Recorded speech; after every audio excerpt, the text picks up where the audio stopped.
Hello dear student, here I am Sangeeta. Today in this lecture we will be discussing about the chapter number 9, that is the living organisms and their surrounding of class 6. Last time we have studied about the characteristics of living organisms. Living organisms के अंदर जो कौन से ऐसे specialities होती है, उनमें कौन से ऐसे कैरेक्टर्स होते हैं जिस वजह से हम लिविंग ऑर्गेनिजम्स को लिविंग मानते हैं, वो सब हमने पॉइंट्स थोड़े बहुत देखे थे.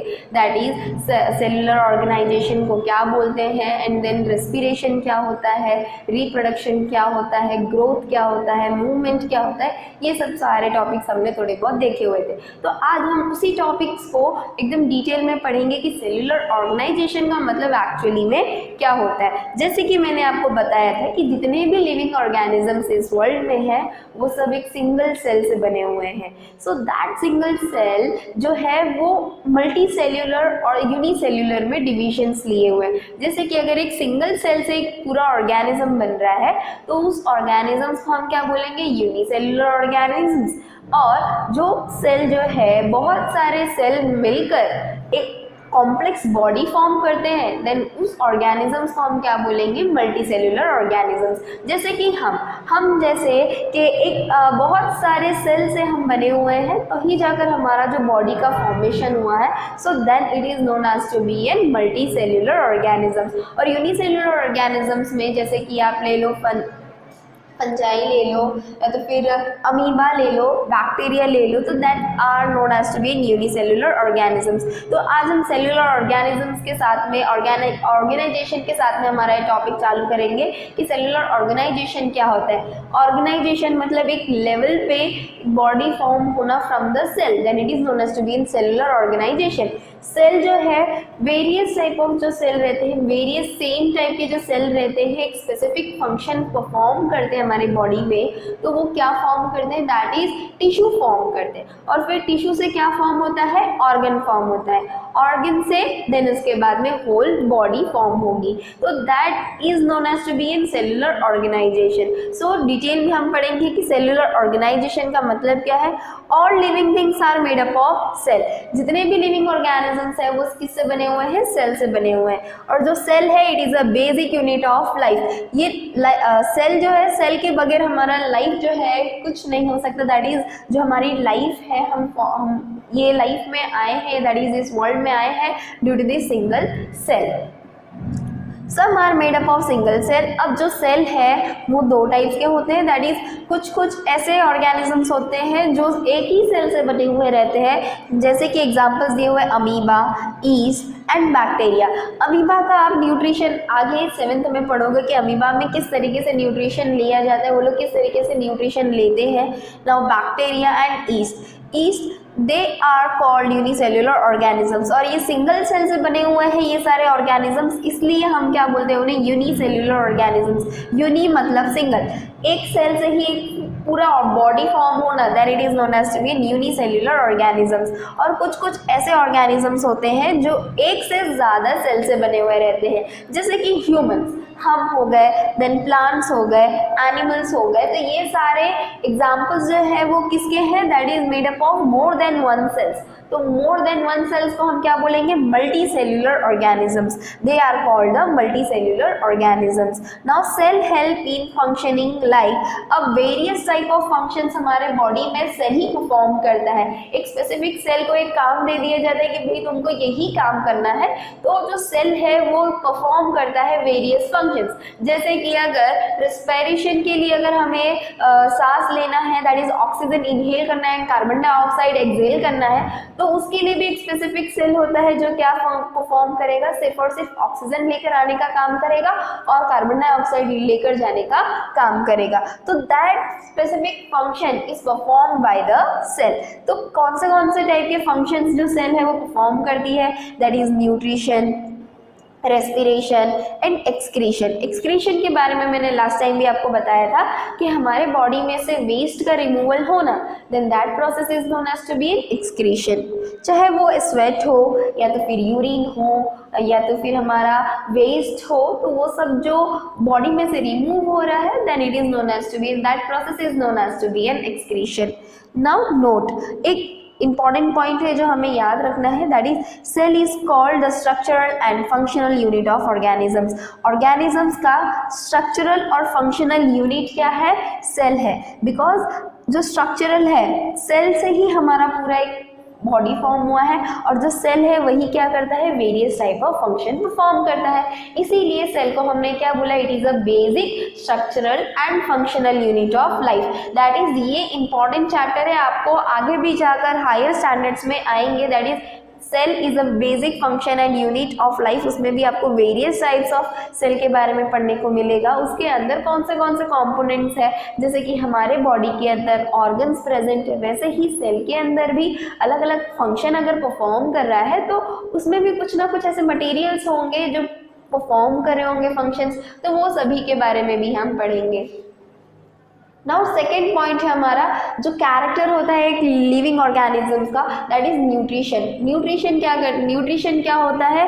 हमने पढ़ा हुआ है कि अगर हम कोई भी फूड लेते हैं और उस फूड के अंदर various types of components present होते हैं, जैसे कि प्रोटीन, फैट, विटामिन्स, मिनरल्स, ये सारे कंपोनेंट्स प्रेजेंट होते हैं, और वो हमारी बॉडी क्या करती है? उसको यूटिलाइज करती है, उसको यूज्ड अप करती है, और उससे हमें एनर्जी मिलता है, हम वेरियस टाइप का वर्क कर सकते हैं। तो यही प्रोसेस को हम क्या बोलते हैं? न्यूट्रिशन बोलते हैं। अब फूड जो अगर हम खाते हैं वो फूड हमें कहाँ से मिलता है? वो कौन प्रिपेयर करता है? That is plant. Plant food को प्रिपेयर करेगा, इसीलिए हम उसको क्या बोलते हैं? ऑटोट्रॉफ। ऑटो मतलब अपने आप से वर्क करने वाला, that is auto means self, and ट्रॉफ means that is performing. Plant prepare their own food by doing photosynthesis. अब प्लांट जो है अपना फूड खुद प्रिपेयर करते हैं by the process of photosynthesis. अब फोटोसिंथेसिस क्या होता है? फोटो का मतलब होता है लाइट, एंड सिंथेसिस का मतलब होता है प्रोसेस। लाइट के प्रेजेंस में फूड प्रिपेयर करना, दैट इज एक प्रोसेस फॉर्म करना, then it is known as to be an photosynthesis. और वो कहाँ होता है? प्लांट में भी, लीव्स के अंदर, लीव्स में भी कहाँ? स्टोमेटा के अंदर। ये सब आप आगे हायर स्टैंडर्ड्स में पढ़ोगे, 7th में ही पढ़ने वाले हो, पर हमें बेसिक नॉलेज पता होना चाहिए, इसीलिए मैं आपको इधर बता रही हूँ। जैसे कि लीव्स हैं, लीव्स में छोटे छोटे ऐसे पोर्स प्रेजेंट होते हैं, उस पोर्स में क्या होता है? फूड प्रिपेयर होता है। जैसे कि फोटो मतलब क्या होता है? सनलाइट के प्रेजेंस में फूड का प्रिपेरेशन होना, then it is known as to be an photosynthesis. अब सनलाइट क्यों इंपॉर्टेंट है, देन उसके बाद में ये जो लीफ है वो ग्रीन कलर का क्यों दिखाई देता है, वो सब हम हायर स्टैंडर्ड्स में पढ़ेंगे। सिर्फ हमें अभी इतना जानना है कि प्लांट जो है वो अपना फूड प्रिपेयर करता है by the help of sunlight, and और उसमें कहाँ फॉर्म करता है? दैट इज स्टोमेटा के अंदर फॉर्म करता है। तो दैट इज चीज कॉल्ड एज, और ये प्लांट जो है अपना फूड खुद प्रिपेयर करते हैं, इसीलिए हम इनको क्या बोलते हैं? प्रोड्यूसर्स बोलते हैं और ऑटोट्रॉफ्स बोलते हैं। और जैसे कि हम ह्यूमंस हो गए, हम एनिमल्स हो गए, जो दूसरे के ऊपर डिपेंड रहते हैं, जैसे कि प्लांट्स के ऊपर डिपेंड रहते हैं हमारे फूड के लिए, हमारे फूड के सोर्स के लिए, तो हम इसी की वजह से हमें क्या बोलेंगे? हेटेरोट्रॉफ्स बोलेंगे। Animals are dependent, so they are called heterotrophs. Animals dependent होते हैं ऑन अदर्स, सो इसीलिए हम इनको क्या बोलते हैं? हेटेरोट्रॉफ्स बोलते हैं। और वेयर इज प्लांट जो रहते हैं वो अपना फूड खुद प्रिपेयर करते हैं, इस वजह से हम उनको क्या बोलते हैं? ऑटोट्रॉफ। और ये टाइप का ये जो मोड है किसी के ऊपर डिपेंडेंट होने का, किसके बेसिस पे? फूड के बेसिस पे। इसी टाइप के न्यूट्रिशंस को ही हमने इनको डिवाइड किया, that is autotrophic nutrition and heterotrophic nutrition. अगर हम दूसरों के ऊपर डिपेंडेंट रहते हैं, then it is known as to be heterotrophic nutrition. And अगर जो प्लांट है अपना फूड जो है वो खुद प्रिपेयर कर रहा है, then it is known as to be autotrophic nutrition. क्योंकि बिकॉज ऑटो मतलब सेल्फ होता है, सेल्फ खुद ही अपने आप से ही वो क्या कर रहा है? अपना फूड प्रिपेयर कर पाता है, so that's why it is known as to be an autotrophic nutrition. Now respiration, third point है रेस्पिरेशन। सिंपल है, दैट इज ह्यूमन बीइंग क्या करते हैं? हम ऑक्सीजन इनहेल करते हैं, कार्बन डाइऑक्साइड को रिलीज करते हैं, इसी प्रोसेस को हम रेस्पिरेशन बोलते हैं। पर इसमें आपको एक चीज ऐड करनी रहती है, दैट इज एनर्जी। एनर्जी भी रिलीज होती है और हमारे बॉडी में एनर्जी भी फॉर्म होता है, और वही एनर्जी के थ्रू हमारे बॉडी में वेरियस टाइप्स ऑफ फंक्शंस होते हैं। Now human take oxygen and release carbon dioxide, whereas plant क्या करते हैं, कार्बन डाइऑक्साइड लेते हैं फूड प्रिपेयर करने के लिए एंड ऑक्सीजन को रिलीज करते हैं. इसीलिए हमने बोला है plants are very beneficial to us, because plants जो रहते हैं वो हमें क्या देते हैं, 90% ऑफ ऑक्सीजन हमें देते हैं और कार्बन डाइऑक्साइड जो हम रिलीज करते हैं वो यूज अप करते हैं.